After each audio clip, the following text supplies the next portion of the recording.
Ang Alemanya ay bansang tumpak, may autobahn na walang limitasyon, at maayos lahat. Pero di mo alam, taon-taon, 2,000 tonelada ng di sumabog na bomba mula World War II ang nakikita at ini-defuse pa rin nila. Isipin, nagtatayo ng bahay, o naghuhukay para sa mall, biglang tumama ang excavator sa kalawangin at metal na silindro na may pampasabog. Buong distrito ay nililikas ng oras, habang ang mga sapador ay maingat na inaalis ang 8 dekadang lumang fuse ng bomba. Sa Frankfurt, 70,000 tao ang inilikas noon, pinakamalaking paglikas ito sa Alemanya pagkatapos ng gyera. Sa Berlin, halos 2 milyong munisayon ang na-defuse simula 1947. Tawag ng mga eksperto rito'y mahabang anino ng gyera, dahil sa ilalim ng mga modernong kalsada, natutulog pa rin ang mga halimaw na bakal mula 40s. Sa pagtatapos ng World War II, Abril taong 2045, nangyari ang di kapanipaniwala. Naging magkaalyado sandali ang sundalong Amerikano at kawal Aleman. Ang misyon ay iligtas ang mga bihirang puting lipizaner na kabayo. Hawak sila sa isang kabukiran sa Czechia. Tinawag na cowboy ang operasyon. Isang opisyal Aleman ang lumapit sa Amerikano. Humingi siya ng tulong para mailikas ang kabayo. Kung hindi, kakanin sila ng Red Army. Pumayag ang pinuno ng Amerikanong kavallerya. Ang dating magkaaway ay sabay na sumugod sa frontline. Lumaban sila sa mga fanatikong SS. Inilipat nila ang mga piling kabayo sa kanluran sa ilalim ng putukan. Ang mga kabayong ito ay itinuring kayamanan ng Spanish Riding School. 400 taong ang kanilang lahi. Sinabi ni General Patton, gusto naming gumawa ng maganda. Ang kagandahan sa gitna ng impyerno ay tunay na makatao.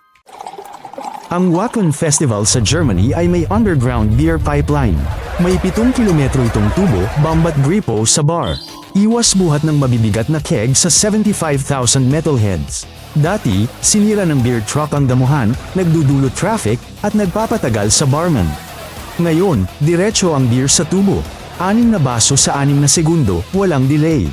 400,000 litro ng beer ang dumadaan sa 3 araw. Tinawag itong pinakamabait na pipeline sa mundo ng fans. Nahanapan ng Aleman ng solusyon ang pagpapainom sa marami ng tuloy ang tugtugan.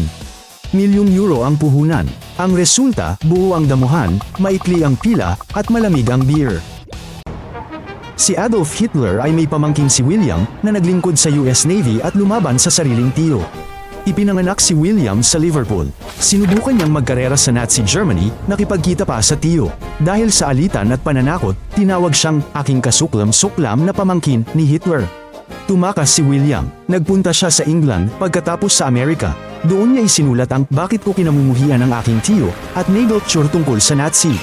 Nagsimula ang gyera, sumulat siya kay Pangulong Roosevelt upang humiling sumali sa hukbo. Pinayagan siya matapos suriin ng FBI. Noong Marso taong 2044, nag-uniform si William Hitler bilang medic ng US Navy. Naglingkod siya ng 3 taon. Nasugatan siya at nakatanggap ng Purple Heart. Pagkatapos ng gyera, nagpalit siya ng apelyido. Lumipat siya sa Long Island at namuhay ng tahimik. Sabi ng mga kapitbahay, kamukhang-mukha niya ang tiyo, ngunit walang nakakaalam ng tunay niyang pagkatao. Ang orihinal na kwento ng Grimm ay hindi pambatang kwento. Sa unang edisyon, pinutol ng mga kapatid ni Cinderella ang daliri at takoong para magkasya. Sa kasal, tinuka ng kalapati ang kanilang mata. Ang masamang madraste ni Snow White ay pinasayaw sa mainit na sapatos na bakal hanggang siya ay mamatay. Sa The Robber Bridegroom, pinagputol-putol ng bandido ang dalaga. Sa The Juniper Tree, pinugutan ng madrasta ang anak at ginawang sabaw para sa asawa. Tinipon ng magkapatid ang kwentong ito noong ika-19 na siglo bilang German folklore. Ito ay matinding aral sa mga kahihinatnan ng pagpili. Pinalambot nila ang ilang pahiwatig, ngunit pinatindi ang kalupitan. Naniniwala silang dapat magturo ang kwento sa pamamagitan ng takot. Kapag binuksan ng modernong mambabasa ang orihinal na edisyon, sila ay nabibigla. Ang mga nakasanayang kwento ay nagiging madilim na alegorya ng pagtataksil, gutom, at paghihiganti. Ganyan ito isinulat ng tradisyong Aleman. Sa hilagang Germany, umaatres ang dagat 2 beses araw-araw. Makakarating ka sa isla ng lakad. Sa pagitan ng mainland at Newark Island, lumilitaw ang buhanginan tuwing Katy. May lusak, batis, damong dagat, kung saan dati ay alon. May matataas na palatandaan at rescue towers ang ruta. Babalik ang taas dagat at tatakpan lahat pagkaraan ng oras. Naglalakad sa botes o nakasakay sa karwahe. Narinig ang huni ng sigol at bulong ng tubig. Kakaibang lumakad sa daang 3-4 na oras lang umiiral bago lumubog. Turista ay kumukuha ng litrato ng alimango at kabibi. Sanay na ang mga lokal sa kababalaghan. Umaalis, bumabalik ang dagat sa loob ng daang siglo. Sa Germany, pinupuri ang kaayusan. Ngunit dito, burokrasya ang sasalubong. Para sa dokumento, punan ang makapal na porma. Linggo ang appointment, maraming orihinal. Minsan, mag-fax ka pa. Walang online status. Sulat lang sa koreo ang hintay. Hinuhuli ang appointment slots parang concert tickets. Mahilig ang opisyal sa selyo at pirma.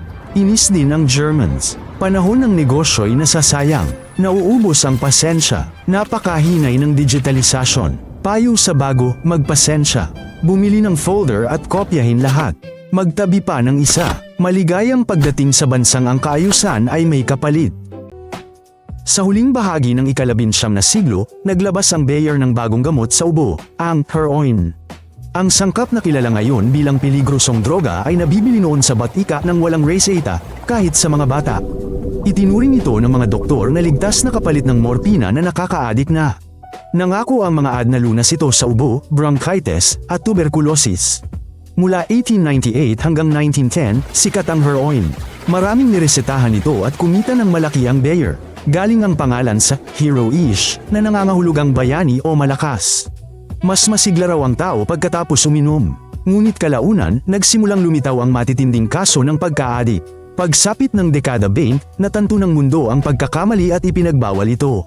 Nakakabigla ngayon, pero isang siglo na ang nakalipas, natuto ang parmasya sa mga malalaking pagkakamali nito. Sa Germany, bawal huminto sa autobahn dahil naubusan ng gasolina. Multa ang kapalit niyan.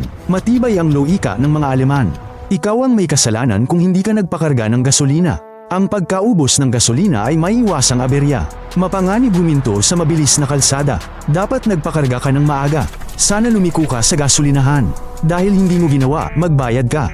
Panay ang paalala ng mga autoridad, bantayan ang fuel gauge. Planuhin ang ruta. Huwag maglaro ng Russian roulette kung aabot pa.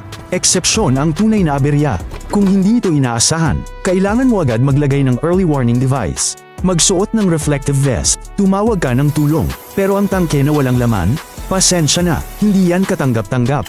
Maligayang pagdating sa bansang nagpaparusa sa kapabayaan gamit ang pera. Sa Reutlingen, Germany, may kalye na 30 centimeters lang ang lapad. Ito ang pinakamakitid na kalye sa mundo, ayon sa Guinness. Maikling daanan lang ito sa lumang bahay, gawa matapos ang sunog noong ika-19 na siglo. Dati gutter, naging opisyal na kalye itong Spreyerhofstrasse. Dumarating ang turistang pulutong, sumisiksik sila ng patagilid at nagpapalitrato. Ipinagmamalaki ng lungsod ang record, karatula, postcard at souvenir.